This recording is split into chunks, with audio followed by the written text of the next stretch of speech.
there anybody in there? I want to make it clear that I'm a rhymer. I ain't a rapper. I ain't got nothing to do with candy bars.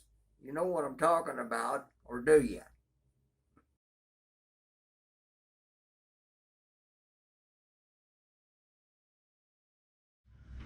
Howdy is, there's the old time rhymer coming at you.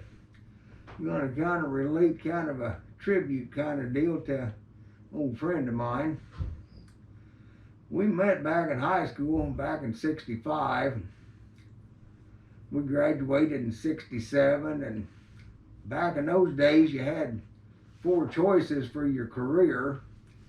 You could go to college if you could find enough money or get a loan, or you'd go to the military if you got unlucky, or you'd go to Canada if you had enough guts, or you'd go to jail if you had enough courage. That was pretty much what you was kind of stuck with, I guess. You get right down to it. But anyway, my friend went to trade school, and I went off to my hometown to junior college, and then a little bit later, snow and bad weather cut the tech school short, and I kind of found out I could go to the university just the same amount of money I was paying for going to a junior college. So I thought, well, I think maybe I'll check it out. And then, well, I dropped out the first semester of my sophomore year, kind of figuring, well, there was a Vietnam deal going on and all that, and I thought, I don't know. And so then I decided, well, I think maybe I ought to go back to school.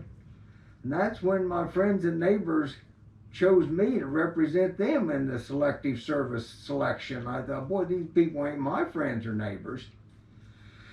But anyway, the lesser of two evils, we decided to join the Marines for a couple of years, and he had no business being in there. He was colorblind and had flat feet, and any one of those things that just kind of prevent you from going in. And I asked him what he told the recruiter, and he said, well, what colors don't you see very good? And he said, I told him green and red, and he said, hell, you won't have no problem.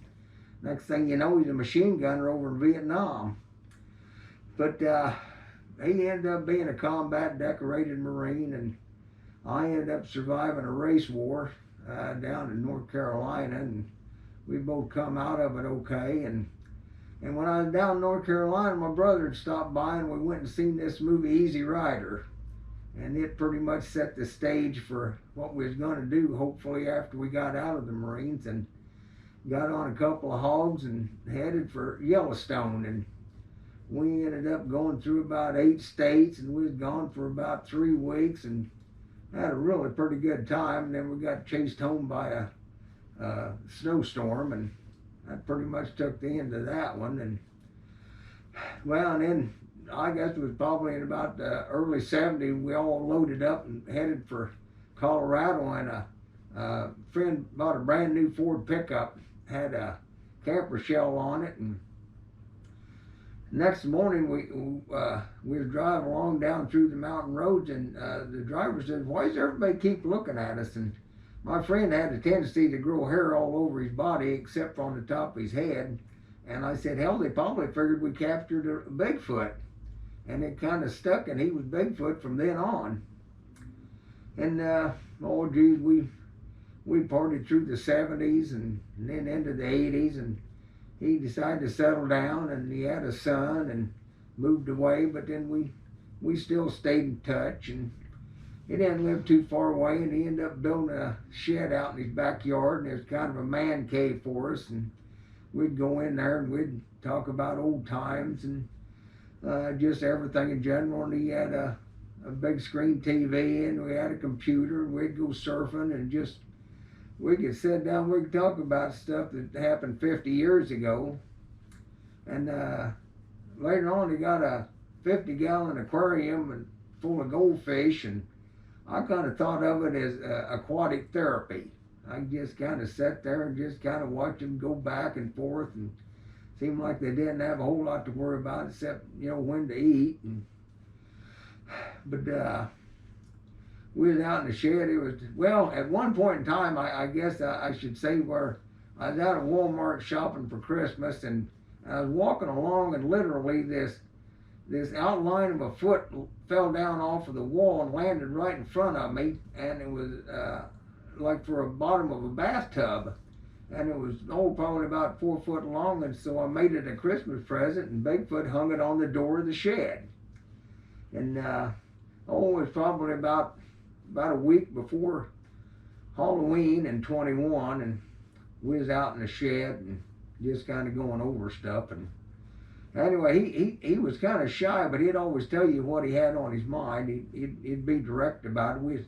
We was having lunch down at a little restaurant one time, and everybody was eating fish, and somebody asked Bigfoot, "Would you like to have some shrimp?" And he said, "I don't eat bait." And and then there was once when some religious representatives come to the front door, and he said, "I don't do door spam," and just shut the door. But boy, it was a beautiful October day, and we was reminiscing about this and that, and it was just I don't know, one of those days. And I told him I'd be out the next day, and so I got a call about 1 o'clock the next day, and his son told me that his dad had died in his sleep. And I was just kind of severely stunned. I wasn't exactly sure how to deal with it. You know somebody for over 50 years, and then they're just gone. There ain't a whole lot you can do. But he was pretty much the smartest person I've ever known in my life. He was basically a human internet. You could ask him anything, and he could pretty much come up with the answer to it. But I wish him well on his journey of eternity. Over and out.